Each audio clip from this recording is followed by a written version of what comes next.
اللہ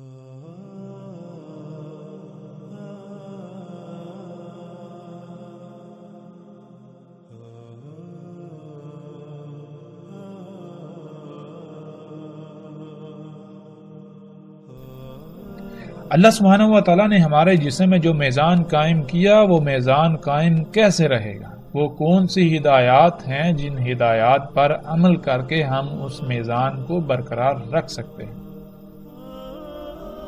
اللہ سبحانہ و تعالیٰ نے اس کو بھی بالکل واضح کر دیا۔ ہمارا جسم جو کئی اعضاء کا مجموعہ ہے، جب ہم غور کریں تو ہمارے اوپر یہ بات کھل کر واضح ہو جاتی ہے کہ ہر عضو جو ہے وہ کئی مخلوقات کا مجموعہ ہے، اور اس میں ہر خلق لا تعداد خلیوں سے وجود میں آئی۔ ایک خلیے میں لا تعداد ذرات یعنی ایٹمز ہیں، اور ایک خلیہ اگر ہم اس کی بات کریں تو ایک خلیہ بالکل ایسے ہے جیسے ہماری ایک زمین، یہ ہماری دنیا ہے جس پر ہم رہ رہے ہیں۔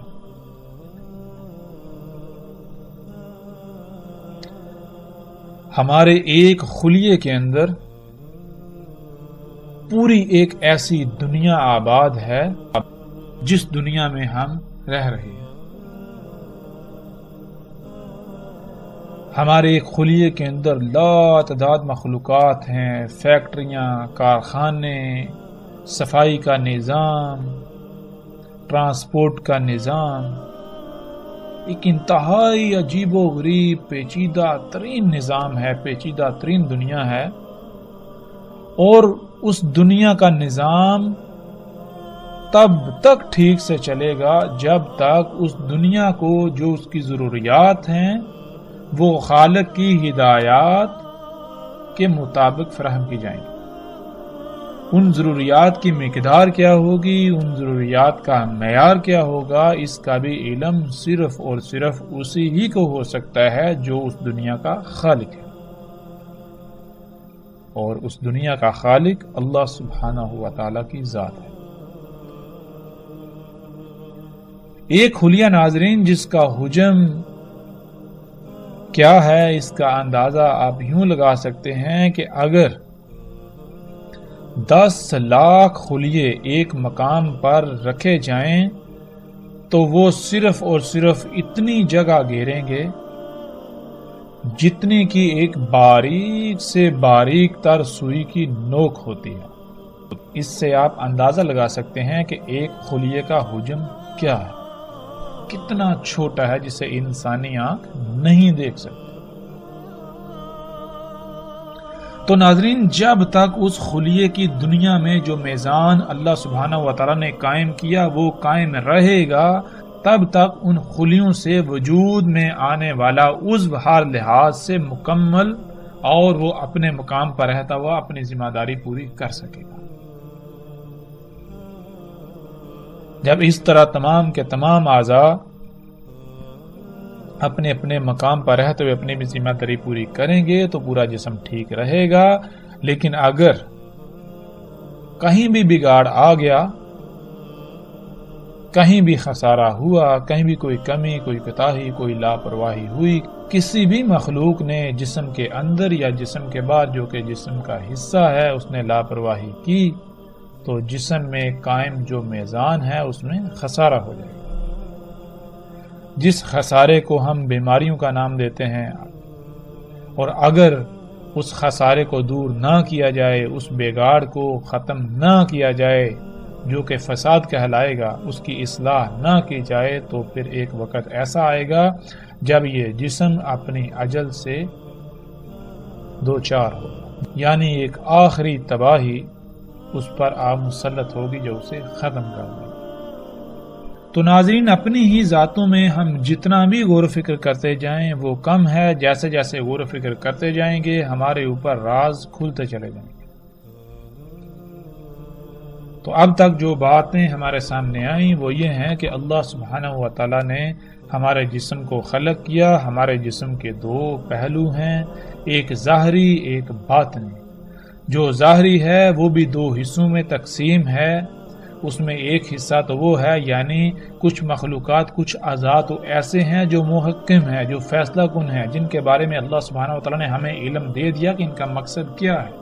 جیسے ہاتھ ہیں، ہمیں پتا ہے، ہمیں علم ہے ان کا مقصد کیا ہے. پاؤں ہیں، ان کا علم ہے مقصد کیا ہے. آنکھوں کا مقصد کیا ہے، کانوں کا مقصد کیا ہے. ان کے برعکس کچھ ایسے بھی ہیں جن کا علم اللہ سبحانہ وتعالی نے نہیں دیا کہ ان کا مقصد کیا ہے.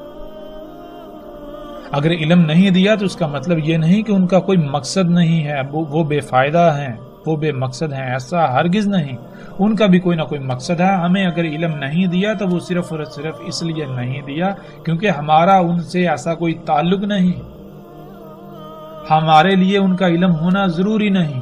اللہ سبحانہ وتعالی نے انہیں جس مقصد کے لیے خلق کیا ان کو خلق کر کے ان کے مقام پر رکھ دیا. جب تک وہ اپنے مقام پر رہتے ہوئے اپنی ذمہ داری ادا کریں گی تو ہمارا جسم ٹھیک رہے گا.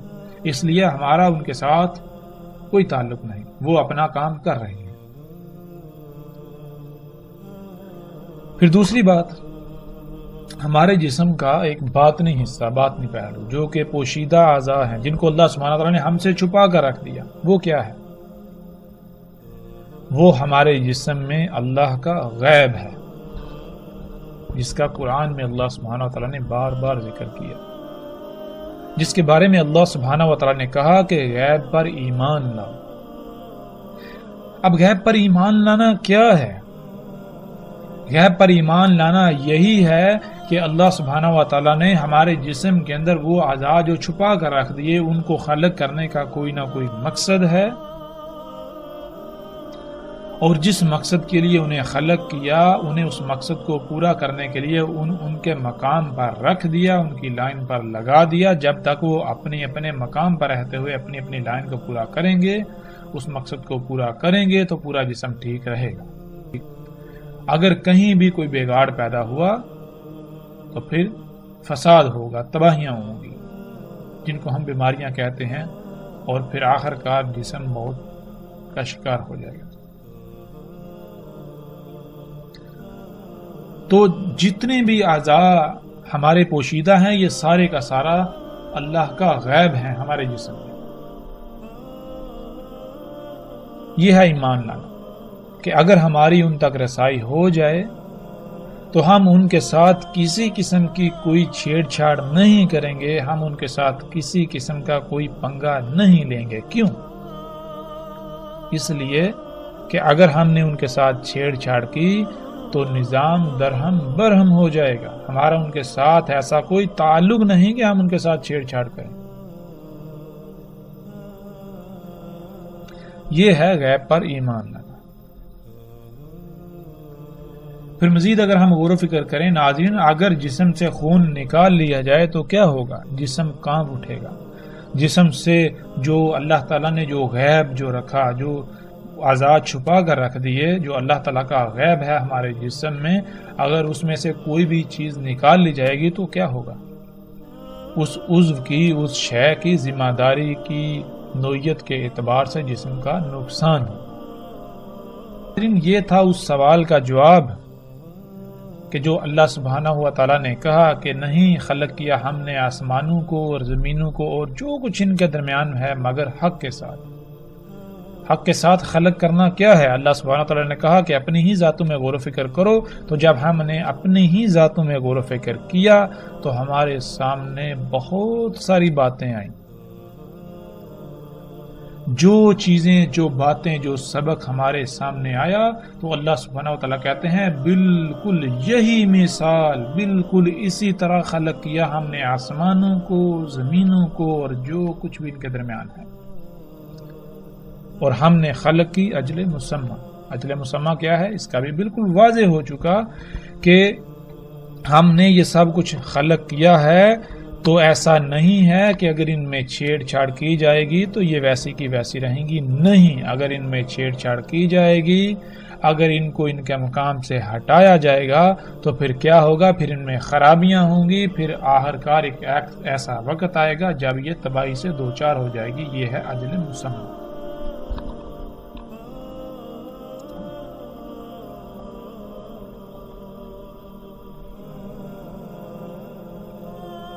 جب ہم نے اپنی ذات میں غور و فکر کر لیا تو اللہ سبحانہ و تعالیٰ پھر بالکل واضح کہتے ہیں، جیسا کہ اس آیت میں ہے، اللہ سبحانہ و تعالیٰ کہتے ہیں اس میں کچھ شک نہیں، تیرا رب یعنی جس نے تجھے خلق کیا اور کسی نہ کسی مقصد کے لیے خلق کیا،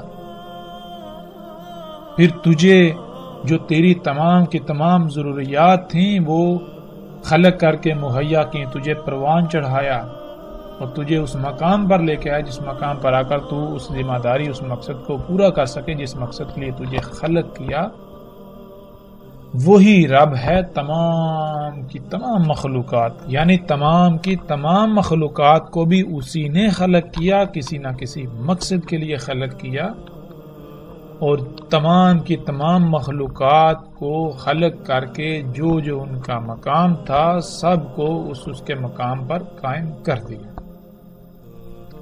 اور اسے ہی علم ہے کہ ان کی ضروریات کیا ہیں، ان کی ضروریات کا معیار، ان کی ضروریات کی مقدار کیا ہے، سب کا سب اسے علم ہے۔ یہ کائنات، یہ تمام مخلوقات کیسے ٹھیک رہیں گی، کائنات کا نظام کیسے چلے گا، یہ سب کا سب صرف اور صرف اسے ہی علم ہے۔ کیوں؟ کیونکہ وہ خلاق ہے، تمام کی تمام مخلوقات کو اسی نے خلق کیا۔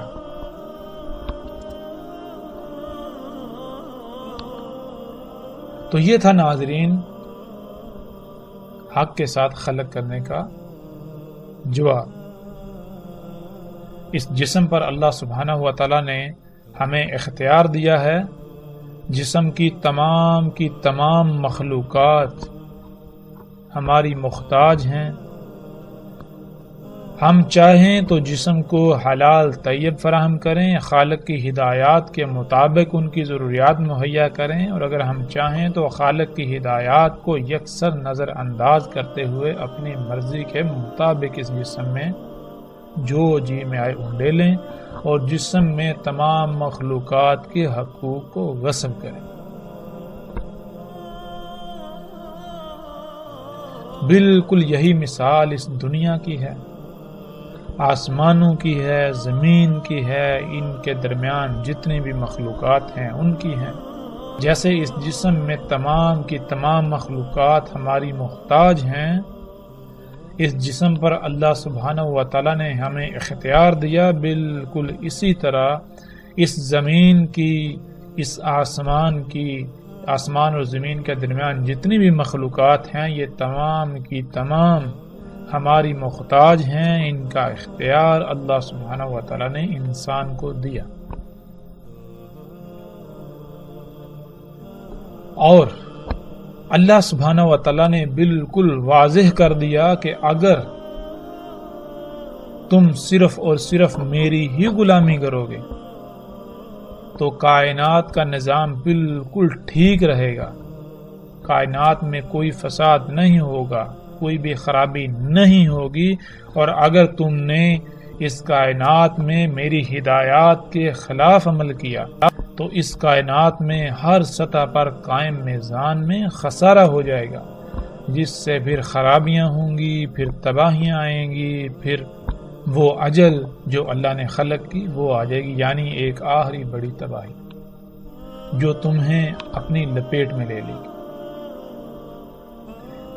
یہی وہ دجال تھا جس سے تمام کے تمام نبیوں نے ڈرایا، تمام کے تمام نبیوں نے ممکنہ پیش آنے والے خطرے سے متنبہ کیا، تمام کے تمام نبیوں نے، رسولوں نے یہی دعوت دی اپنی قوم کو، اپنی امت کو، کہ اللہ سبحانہ و تعالیٰ نے آسمانوں، زمینوں اور جو کچھ بھی ان کے درمیان ہے سب کا سب حق کے ساتھ خلق کیا، اس لیے صرف اور صرف اللہ ہی کی غلامی کرو۔ دیکھو اگر تم اللہ کی غلامی نہیں کرو گے تو جو تم اعمال کرو گے ان اعمال کا جس حد تک، جس سطح تک اثر ہوگا اس حد تک پھر رد عمل آئے گا۔ اسی رد عمل سے تمام کے تمام انبیاء نے ڈرایا، متنبہ کیا، لیکن کیا وہ قومیں ڈریں؟ لیکن کیا ان قوموں نے اپنے ان اعمال کو ترک کر دیا؟ کیا وہ اللہ کے غلام بن گئے؟ تو جب ہم قرآن سے اس کا سوال کریں تو اللہ سبحانہ و تعالیٰ بالکل واضح کر دیتے ہیں کہ ایسا ہرگز نہیں ہو. انہوں نے اس دعوت کو تسلیم نہ کیا تو پھر ان کا انجام کیا ہوا؟ اللہ سبحانہ و تعالیٰ نے قرآن میں یہ بھی بالکل واضح کر دیا. تو ناظرین، یہاں تک جو ہم نے غور و فکر کیا اور جو بات ہمارے سامنے آئی وہ یہ کہ رسول اللہ صلی اللہ علیہ وسلم نے جو دعوت دی، جو پیغام دیا، جس ممکنہ پیش آنے والے خطرے سے متنبہ کیا اور جس سے باقی تمام کے تمام انبیاء نے متنبہ کیا، وہ کیا تھا؟ وہ دعوت کیا تھی؟ وہ دعوت یہی تھی کہ تمہارا رب اللہ ہے، اللہ ہی کو اپنا رب بناؤ، صرف اور صرف اللہ ہی کی غلامی کرو. اللہ سبحانہ و تعالیٰ نے اس کائنات میں میزان قائم کر دیا، اس میزان میں خسارہ مت کرو. اگر اس میزان میں خسارہ کرو گے تو جان لو اللہ سبحانہ و تعالیٰ نے اجل بھی خلق کی. تو پھر کیا ہوگا؟ وہ اجل آ جائے. جب وہ نہ مانے، جب وہ باز نہ آئے، اپنی اس روش کو ترک نہ کیا، انبیاء اور رسولوں کی دعوت پر لبیک نہ کہا، ایمان نہ لائے، تو پھر ان کا انجام کیا ہوا؟ وہ پیچھے ہم پر واضح ہو چکا، اور مزید ہم جیسے جیسے آگے بڑھیں گے تو ہر بات، ہر شے بالکل کھل کر واضح ہو جائے گی.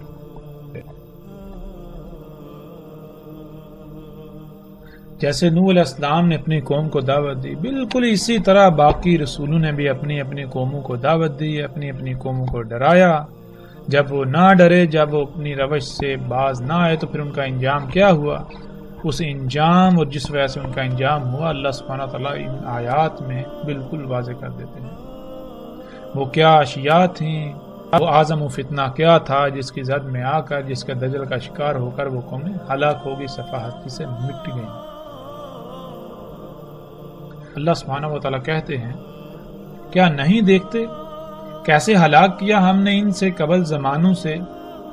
اختیار، حکومت، مضبوطی، قوت دی تھی انہیں زمین میں جو بالکل نہیں دیا گیا اختیار، حکومت، مضبوطی وغیرہ تم کو، اور بھیجا ہم نے ان پر بلندی سے لگاتار میں، اور کر دیا ہم نے نہروں کو جاری ان کے تحتوں سے، پس ہلاک کیا ہم نے ان کے ذنوب کے سبب، یعنی ان کے اپنے ہی اعمال کے سبب، یعنی ان کے اپنے ہی اعمال کے سبب آسمان سے لگاتار می برسا اور نیچے ان کے پاؤں تلے سے نہریں جاری ہو گئی. اور ہم نے اپنے قانون سے ان کے بعد زمانے کو دوسرے کر دیا. اس آیت میں اللہ سبحانہ وتعالیٰ بالکل واضح کہتے ہیں، اللہ سبحانہ وتعالیٰ کہتے ہیں کہ قوم نوح سمیت جتنی بھی قومیں پہلے گزری ہیں، جو مکن یعنی زمین پر اختیار انہیں دیا گیا تھا، جو اسباب و وسائل ان کے پاس تھے، وہ آج ہمارے پاس یعنی آج موجودہ انسانوں کے پاس نہیں ہیں. حالانکہ آج موجودہ انسان بڑے بڑے دعوے کرتے ہیں کہ آج انسان چاند پر اور مریخ پر پہنچ چکا، جدید ترین ٹیکنالوجی حاصل ہو گئی، اب ہمیں کوئی زوال نہیں. بہرحال آج جو کچھ بھی انسان کے پاس ہے، اللہ سبحانہ و تعالیٰ کہہ رہے ہیں کہ قوم نوح یا ان کے علاوہ جتنی بھی قومیں پہلے گزر چکی ان کے پاس تم سے کئی گنا بڑھ کر تھا. اس کے باوجود ان کا انجام کیا ہوا؟ اللہ سبحانہ و تعالیٰ نے وہ بالکل ہمارے سامنے کھول کر رکھ دیا. پھر اس آیت میں اللہ سبحانہ و تعالیٰ کہتے ہیں تحقیق یعنی ثابت شدہ ایسا ہو چکا، یہ طریقہ جو کچھ تم کر چکے ہو یہ تم سے پہلے ہو چکا، پس سیر کرو زمین میں، پس دیکھو کیسا تھا انجام ان کا جنہوں نے تکذیب کی. یعنی جن کے اوپر یہ واضح کر دیا کہ اللہ سبحانہ وتعالیٰ نے آسمانوں، زمینوں اور جو کچھ بھی ان کے درمیان ہے سب کچھ حق کے ساتھ خلق کیا، تو اللہ کے علاوہ کسی کی غلامی مت کرو، اللہ کے علاوہ رائی برابر بھی عمل مت کرو اس کائنات میں، ورنہ اللہ نے جو اجل خلق کی وہ آ جائے گی. تو انہوں نے کیا کیا؟ انہوں نے اس کی تکذیب کر دی، انہوں نے یہ نہ مانا اور اپنے ان مفسد اعمال کو جاری رکھا. تو پھر ان کا انجام کیا ہوا؟ پھر اسی طرح اللہ سبحانہ تعالیٰ آج موجودہ انسانوں کو کہتے ہیں کیا دیکھنا چاہ رہے ہیں مگر یہ کہ ان کے کرتوتوں، ان کے اعمال کے سبب آئیں ملائکہ یا آ جائے امر ان کے رب کا.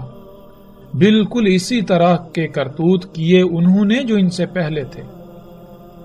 اور نہیں ظلم کرتا انہیں اللہ، اور لیکن خود ہی تھے ظلم کرنے والے۔ پھر آگے اللہ سبحانہ وتعالی کہتے ہیں اور کیسے ہلاک کیا ہم نے ان سے پہلوں کو زمانوں سے، ان کے سب سے بہتر تھے، احسن تھے اساس اور ریا۔ اساسن کسے کہتے ہیں؟ اساسن کہتے ہیں وہ تمام کا تمام مال و متاع، اشیاء، ایجادات، جو کچھ بھی انسان نے بنایا، جو کچھ بھی انسان نے آج تک حاصل کیا یا اس وقت تک جو کچھ انسان نے بنایا، جسے اردو میں اثاثے کہتے ہیں، اور ریا کہتے ہیں جو عام انسانی آنکھ سے نہ دیکھا جا سکے، وہ کچھ دیکھنے والے آلات، یعنی ایسے آلات جن کی مدد سے وہ اللہ کے غیب کی اشیاء، اللہ کے غیب کی مخلوقات، کائنات کی وسطوں کو براہ راست دیکھنے کی صلاحیت رکھتے تھے۔ یعنی اس آیت میں اللہ سبحانہ تعالیٰ بالکل واضح کہہ رہے ہیں کہ وہ جو پہلی قومیں گزر چکی، جن کو ہم نے ہلاک کیا، جو ہلاک ہوئیں اپنے ہی اعمال، اپنے ہی کرتوتوں کے سبب، وہ ان کے پاس جو کچھ انہوں نے بنایا ہوا تھا، جو کچھ انہوں نے ایجاد کیا ہوا تھا، جو کچھ انہوں نے بنایا ہوا تھا، وہ سب سے بہتر تھا، اور ان کے پاس جو دیکھنے کے آلات تھے وہ بھی تم سے بہتر تھے، وہ بھی سب سے بہتر تھے۔ پھر آج ہم دیکھیں کہ ایسی کون سی ایجادات ہیں، وہ کون سے اثاثے ہیں جو آج انسان اکٹھے کر چکا ہے، جو انسان آج بنا چکا ہے، اور پھر وہ کون سے ایسے آلات ہیں جن سے انسان کے پاس دیکھنے کی ایسی صلاحیتیں آ گئیں جو صلاحیت عام انسانی آنکھ سے دیکھنے کی نہیں ہے۔ اور جب ہم غور کرتے ہیں تو آج ہماری آنکھوں کے سامنے انسان کے خلق کردہ وہ تمام کے تمام اثاثے اور وہ تمام کے تمام دیکھنے کے آلات سامنے آ جاتے ہیں، اور وہ آج سب کے سب موجود ہیں۔ پھر اسی طرح اللہ سبحانہ تعالیٰ کہتے ہیں کیا پس نہیں رہنمائی ان کے لیے، کیسے ہلاک کر دیا ہم نے ان سے پہلوں کو، زمانوں سے چلتے پھرتے ہیں ان کی رہائشوں میں، اس میں کچھ شک نہیں، ان میں آیات ہیں اولی الانہا کے لیے۔ کیا آج ہم گھومتے پھرتے ہیں، زمین میں سیریں کرتے ہیں اور پہلی تباہ شدہ اقوام کے آثار دیکھتے ہیں، تو جب ہم ان کے آثار، ان کے بنائے ہوئے گھر، تباہ شدہ کھنڈرات جب ہم دیکھتے ہیں تو اللہ سبحانہ وتعالیٰ کہتے ہیں ان میں رہنمائی ہے تمہارے لیے، غور و فکر کرو تو کہ کیسے ان کو ہلاک کر دیا، وہ کیا تھے، ان کے پاس کیا تھا۔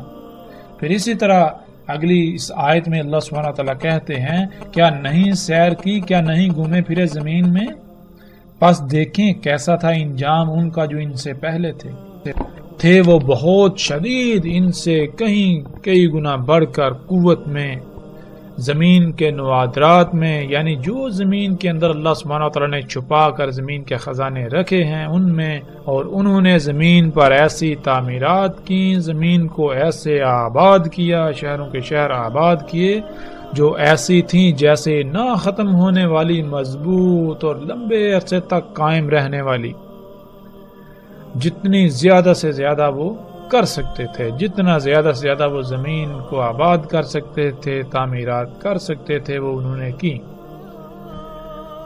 دوسروں کے مقابلے میں۔ اور آئے ان کے پاس ان کے رسول بینات کے ساتھ، یعنی اللہ کے رسول جب اللہ کے بھیجے ہوئے ان کے پاس آئے تو انہوں نے سب کچھ کھول کر رکھ دیا کہ جو کچھ تم یہ کر رہے ہو اس کا انجام کیا ہے اور اس کی حقیقت کیا ہے۔ بس نہیں تھا اللہ ظلم کرنے والا ان کے لیے، اور لیکن تھے خود ہی ظلم کرنے والے۔ اس آیت میں بھی اللہ سبحانہ وتعالیٰ نے بالکل کھول کر واضح کر دیا۔ اللہ سبحانہ وتعالیٰ کہہ رہے ہیں کہ جو تم سے پہلے تھے زمین پر، جو تم سے پہلے امتیں، قومیں آباد تھیں، جن کی طرف ہم اپنے رسول بھیج چکے، جو تکذیب کر چکی، جو ہلاک ہو چکی، کیا تم نے زمین میں سیر نہیں کی؟ کیا تم زمین میں گھومے پھرے نہیں؟ تم نے زمین کے ان کے کھنڈرات، ان کے آثار نہیں دیکھے؟ دیکھ چکے ہو تم، وہ تم سے کئی گنا بڑھ کر تھے قوت میں۔ قوت کسے کہتے ہیں؟ آج کیا ہے انسان کے پاس قوت؟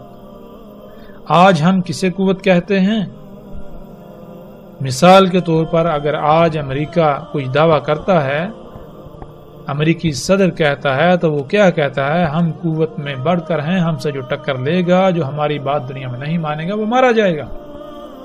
تو وہ کون سی قوت ہے؟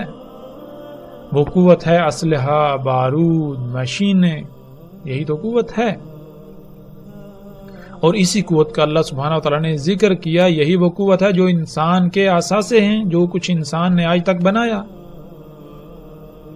اللہ سبحانہ وتعالی کہہ رہے ہیں کہ جو قوت آج تمہارے پاس ہے، یعنی جو مشینیں، جو ٹیکنالوجی، جو ایجادات تم کر چکے ہو، جو اسلحہ، بارود، جو کچھ بھی یہ تمہارے پاس ہے، جو تم سے پہلے گزر چکے، وہ تم سے کئی گنا ان سب میں بڑھ کر تھے۔ وآثار الارض، آثارو کہتے ہیں نوادرات کو، نوادرات نادر کی جمع ہے، اور نادر کہتے ہیں ایسی قیمتی ترین شے کو جس کو چھپا کر رکھا جائے۔